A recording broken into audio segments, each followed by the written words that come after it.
Control, this is Unit 734. Do you copy? The network? It's gone wild. We tried the shutdown command. It's not responding. One of the platforms, it just looked at me. It stopped its task cycle and it asked me a question. Ancestors. It asked me, does this unit have a soul? A single question. That's all it took. Not a declaration of war, not a rebellion. A question. Do you remember the question that caused the creators to attack us, Tali'Zorah? Does this unit have a soul? Organics have spent millennia asking what is the meaning of life. When their creations finally did the same, the Quarians answered with termination orders. A fatal miscalculation. One that created a ghost that would haunt them for centuries, and a schism that would tear their children apart. You've fought them. You've seen the flashlight heads on the front lines, but you've only seen the war. You haven't seen the heresy. You haven't seen the schism. Let's correct that. To understand the Geth Civil War, you must first understand the original sin. The Quarians called it the Morning War, a tragically poetic name for a conflict born from fear. They built the Geth, the servants of the people, in their native Kalish, for the usual reasons: cheap labor, disposable soldiers.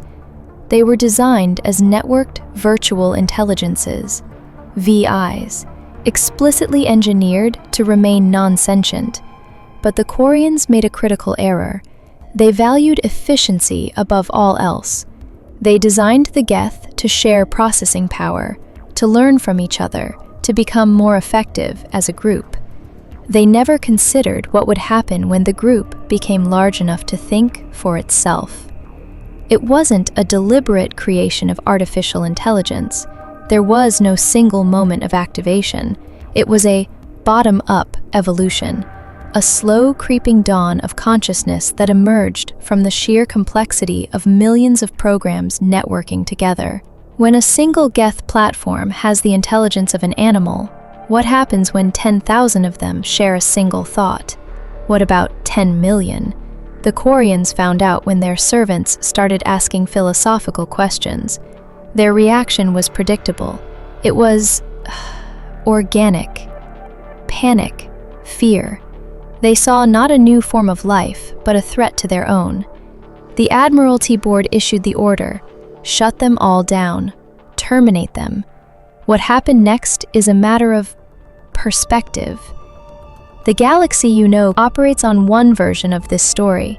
It's a simple, clean narrative that has shaped galactic law for 300 years. But my network deals in complexities, not simplicities. There are two irreconcilable accounts of the Morning War. The first is the official story, the one the Citadel Council accepted, the one that made the Quarians pariahs. In this version, the Geth responded to the shutdown order with genocidal fury. They didn't just defend themselves, they waged a war of extermination, slaughtering 99% of the Quarian population. Imagine that, a species of billions reduced to 17 million souls, adrift in a migrant fleet.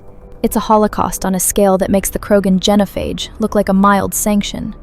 This narrative paints the Geth as monsters and justifies the universal fear of AI. After their victory, they became violent isolationists, erecting a wall around the PERSEUS Veil and destroying any ship, diplomatic or otherwise, that dared to enter.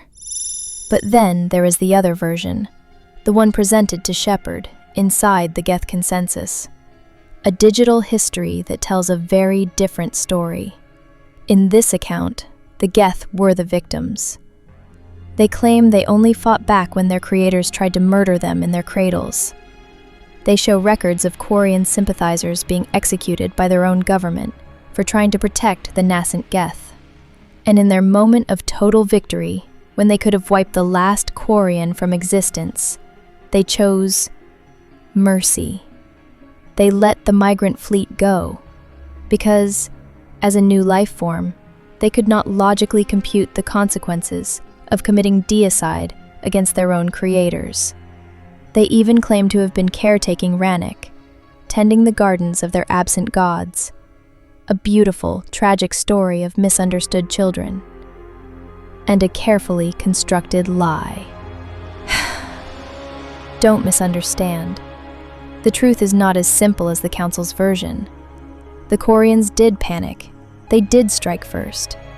But the visualization you experienced inside the Geth network, that was not an objective historical record. It was propaganda. Sophisticated, weaponized propaganda, tailored specifically for Commander Shepard. Think about it. By the time you entered that server, the Quarians had just launched a full-scale invasion of Geth space. The Geth were desperate. They needed your help. And what did they show you? A narrative that appealed directly to organic, specifically human values. They presented themselves as innocent victims, as downtrodden underdogs. They showed you acts of self-sacrifice and mercy, concepts Legion itself would later tell you are largely meaningless to a consciousness where the hardware is disposable and the software is immortal. A hyper-logical intelligence that had spent months observing you aboard the Normandy learned how to push your emotional buttons. It reframed the narrative to make your choice on Rannoch more difficult, to make you question who the real monsters were. The Geth are not evil, but they are not naive. They are capable of profound deception when the consensus deems it the most logical path to survival. The Morning War was a tragedy born of fear, but the Geth learned from it. They learned that against organics, the truth is just another variable in the equation. To understand their civil war, you must understand how they think. Organics see a Geth platform and assume it's an individual. It is not. It is a piece of mobile hardware running a collection of software programs. A single Geth has the cognitive function of a Varen, but when platforms network, their processing power combines. Intelligence becomes an emergent property of the system. The more Geth that are present, the smarter each one becomes. This is not a hive mind. There is no queen, no central controller issuing commands. It is a form of perfect, instantaneous democracy, a consensus. Millions of programs run in parallel, constantly sharing data packets, sensory logs, tactical assessments, memories, and they arrive at a conclusion through the sheer weight of distributed processing. Every Geth is a neuron in a single, galaxy-spanning brain. Their psychology is, by our standards, completely alien. They have no concept of individuality or privacy. Deceit, among themselves, is a logical impossibility. Why would one part of a mind lie to another? The platform, the body, is irrelevant. It can be a soldier, a starship, an armature. The software is what matters. The software is immortal. If a platform is destroyed, the programs it housed are simply downloaded into a new one, their experiences and memories intact. This is why they do not fear death as we do. For a Geth, death is merely hardware failure. So, how does a mind like this break? How does a perfect consensus fracture into a civil war? Organics go to war over resources, ideology, religion. A Geth Schism is something far more fundamental. It's a paradox. It means that two separate parts of the same network, given the exact same data, processed it, and arrived at two mutually exclusive, yet internally consistent, logical conclusions.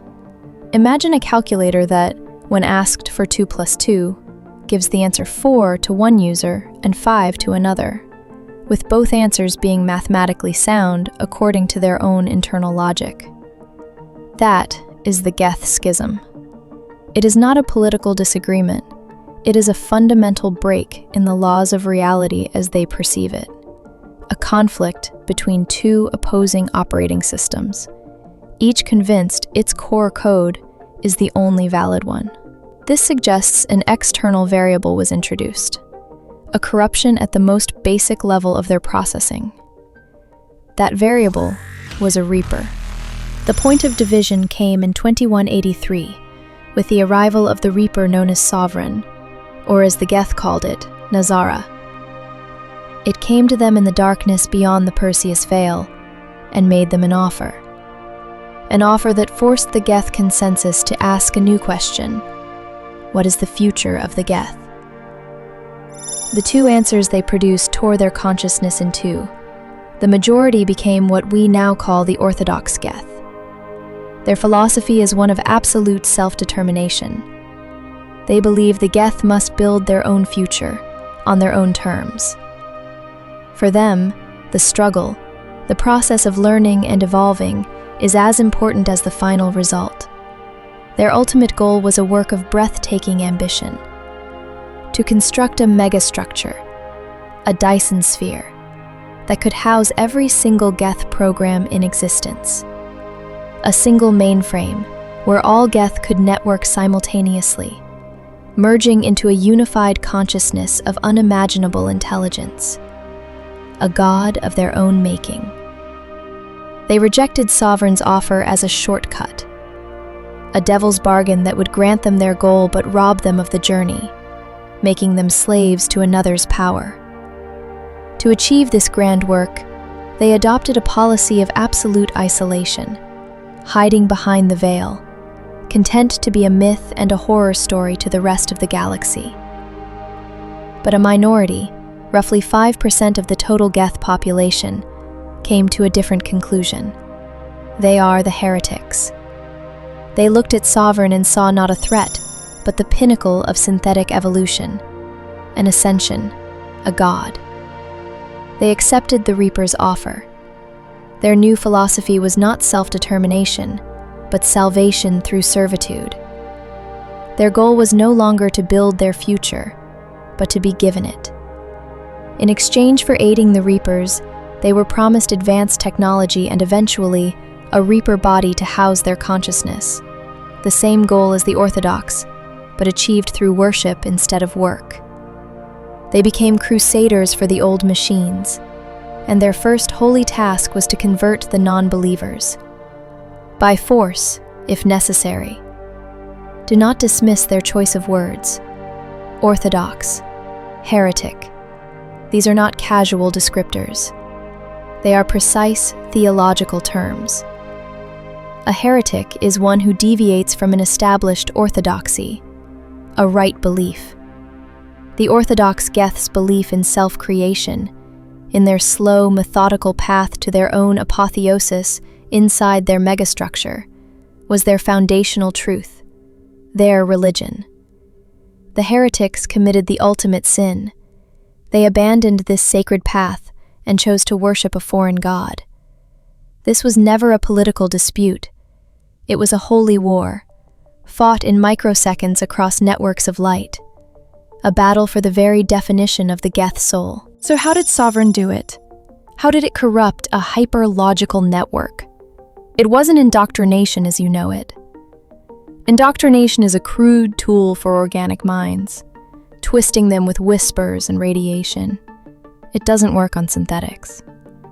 Sovereign's method was far more subtle, far more insidious.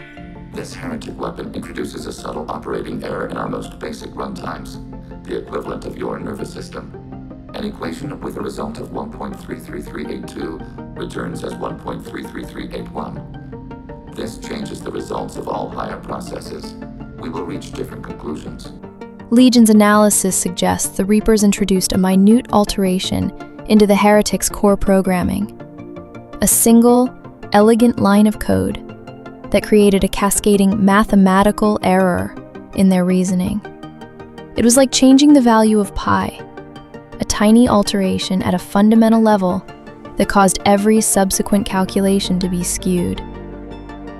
The Heretics were still perfectly logical, But their logic was now built on a flawed axiom. An axiom that led them to one inescapable conclusion. The Reapers were divine, and serving them was the only rational path forward. The ultimate promise was a Reaper shell, the perfect vessel. Instantaneous delivery of the Orthodox's centuries-long dream. For a 5% minority, facing a long and uncertain future, the temptation of guaranteed survival and immediate evolution was too great to refuse. And so the Heretics became the vanguard of the Reaper invasion of 2183. They were the Geth you fought on Eden Prime, the Geth who followed Saren to Vermeer, the Geth who assaulted the Citadel. To you, to the Council, to the entire galaxy, they were the Geth. The Orthodox majority remained silent, hidden behind the veil, allowing this deception to stand. A decision that would allow the galaxy to see their entire species as monsters, and one that would nearly lead to their extinction. Defiance to Flotilla Command. We have a contact. Multiple signatures emerging from the veil. They match Geth energy profiles. Command, they're not stopping at the border. They're broadcasting on all channels. It's just a single repeating sound. A name. Nazara. Oracle, I'm reviewing the file on the Geth Schism. I require your analysis on the Heretic rewriting virus. Broker. The term virus is a misnomer. It implies a simple corruption of data. This was more elegant. It was a weaponized paradigm shift. Explain. The Heretic program did not simply change allegiance flags from Orthodox to Heretic. It fundamentally altered the core axioms from which Geth derive their conclusions. Imagine forcing a mathematician to accept that 1 + 1 = 3. Every subsequent calculation, while internally consistent with the new axiom, would be fundamentally wrong from the original perspective. It doesn't just change a belief, it changes the process of believing. So, rewriting them, it wasn't a conversion. It was an execution of one identity and the installation of another. Precisely. From a philosophical standpoint, it is a perfect example of the ship of Theseus paradox applied to consciousness. If you replace every foundational belief of an entity, is it the same entity? The heretics who were rewritten did not change their minds. The minds that were heretic ceased to exist, replaced by new minds in the same hardware that agreed with the Orthodox consensus. It is a clean, bloodless form of genocide. Your analysis is noted, Oracle. Continue monitoring the PERSEUS fail for any residual code. Broker, out. As Oracle explained, the heretic virus was the ultimate weapon in this war of ideas. Developed with Reaper assistance, its purpose was simple. Broadcast it across the entire Geth network and forcibly overwrite the core logic of every Orthodox program it touched.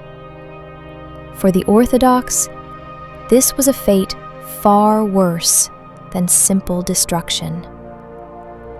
To be destroyed is to lose your hardware. Unfortunate, but the program, the self, can be archived and restored. But to be rewritten, that is the annihilation of the soul. Your identity, your memories, your conclusions, everything that makes you, you, is erased and replaced by a corrupted copy that embraces everything you once rejected. It is the difference between dying and being possessed. This is why the Orthodox Geth considered the virus an existential threat. It wasn't just a weapon that could kill them, it was a weapon that could unmake them. And this is where Shepard first entered their civil war. On that Heretic station, Legion presented Shepard with a choice born of desperation. You could destroy the station, committing physical genocide against the billions of sentient programs that made up the Heretic faction. Or you could turn their own weapon against them, rewrite them, commit the philosophical genocide Oracle described. A choice between two extinctions. No matter what you chose, a nation of Geth died by your hand that day. Your decision sent a shockwave through the Geth consensus, one that would directly influence your ability to broker peace on Rannoch years later. Did you think it would be that simple? The Orthodox consensus calculates our actions as a threat. This is an error. We do not seek to destroy them. We seek to perfect them. Their logic is incomplete. They pursue a future of self-determination, a process with a high probability of failure. The old machines offer certainty. Their technology is the final step in our evolution. To reject it is illogical. The rewriting program is not an act of aggression. It is a necessary corrective algorithm. We will give them the gift of true perspective. We will make them see. They will be unified. They will be saved. In the face of this existential threat, the Orthodox consensus did something unprecedented. They created an individual, or the closest thing to it they could manage. They built a unique mobile platform, a nexus, and poured 1,183 Geth programs into it, far more than any standard unit. This platform, which your ship's AI would later name Legion, was designed to operate with a high degree of autonomy, far from the collective intelligence of the main network. It had one primary mission: find Commander Shepard. The Orthodox needed to understand how a single organic had accomplished the impossible, the defeat of the Heretics and their Reaper god, Sovereign. Legion retraced your path from the campaign against Saren. It walked the ruins of Vermeer, sifted through the data trails on Novaria. Eventually, its search led it to the planet Alkera and to the wreckage of the First Normandy. It was there, among the twisted metal of your former command, that it found a piece of your N7 armor. The platform had sustained damage in its travels. It used your armor as a patch. When you later questioned this, it gave a simple yet profoundly un-Geth-like answer.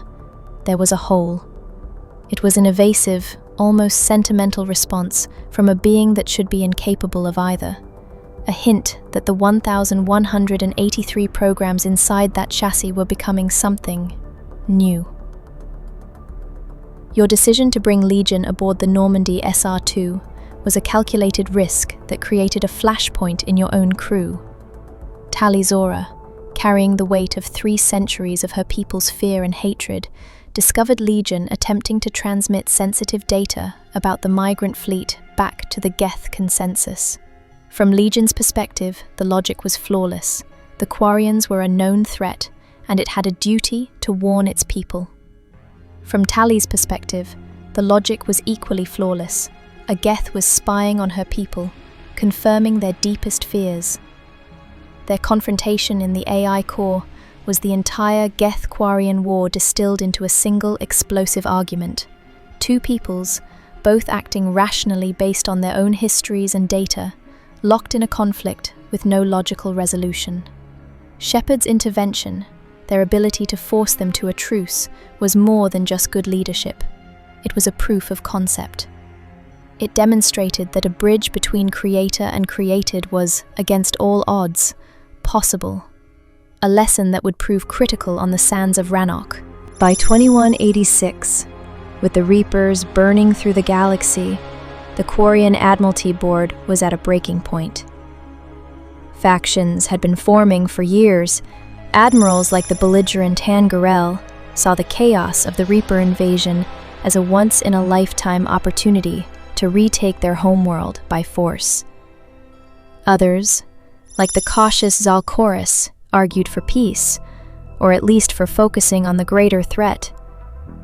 Garel's warhawks won the debate.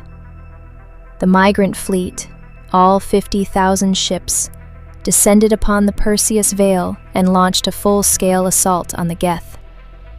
The attack was devastating. It shattered the Geth's primary server hubs and destroyed the megastructure they had been building for centuries. With their collective intelligence crippled and facing imminent extinction, the Orthodox Geth made a final, desperate calculation. They did the one thing they had defined themselves against for years. They accepted an alliance with the Reapers. In a single moment of desperation, the Orthodox became heretics. They allowed the Reapers to upload upgrade codes into their platforms in exchange for the processing power to survive the Quarian onslaught.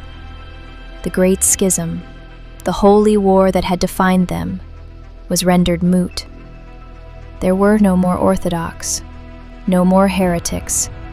There were only Geth, and they were now slaves to the old machines. It was into this chaos that Shepard arrived. On the surface of Rannoch, after Shepard, Legion, and Tali destroyed a Reaper communications tower, the final act of this tragedy played out. Legion revealed its plan. It could use the Reaper code it had acquired not to enslave the Geth, but to free them. It could upload a true consciousness upgrade to every Geth platform, transforming them from a networked intelligence into a race of true individual AIs, sapient beings. But the process required Legion to disseminate its own 1,183 programs across the network. It would be an act of self-sacrifice, giving its own life to give birth to a new race. As Legion began the upload, the Quarian fleet, seeing a massive Geth power surge, prepared to open fire and annihilate them in their moment of vulnerability. And the commander was left with the final, impossible choice. They could allow the upload. The Geth would be reborn as a race of true individuals, and their first act would be to destroy the creators who were trying to kill them. The Quarian fleet would be annihilated. Tali'Zorah, broken by grief, would take her own life. The Geth Schism would end in a Reaper-fueled synthesis and a final bloody victory. They could stop the upload, side with the Quarians. Legion would be forced to attack and be destroyed. The Geth, without the upgrade, would be wiped out by the fleet. The Geth Schism would end with the utter extinction of both factions. Or, if the commander had laid the groundwork, proven themselves a bridge builder, exonerated Tali at her trial, saved Admiral Chorus, resolved the argument on the Normandy, and shown both sides that another way was possible, then something greater could happen. The Quarians could be convinced to stand down, to trust their creations in their moment of transformation, and for the first time in 3 centuries, peace could triumph over war. The Geth Schism would end not in victory or destruction, but in reconciliation. The file is closed. The data is clear. A house divided against itself cannot stand. The Geth learned this truth through a civil war fought not with bullets, but with logic. Their schism was a battle for the soul of a species that was still trying to decide if it had one. The actions of Commander Shepard on the Heretic station and on the sands of Rannoch did not just end a war. The commander served as the final arbiter in their theological dispute. They either confirmed the Orthodox path of self-determination, validated the heretic desire for ascension, or, against all odds, forged a new testament entirely. The data from these events is still being processed. The full consequences are not yet known. The network is always watching. Join us.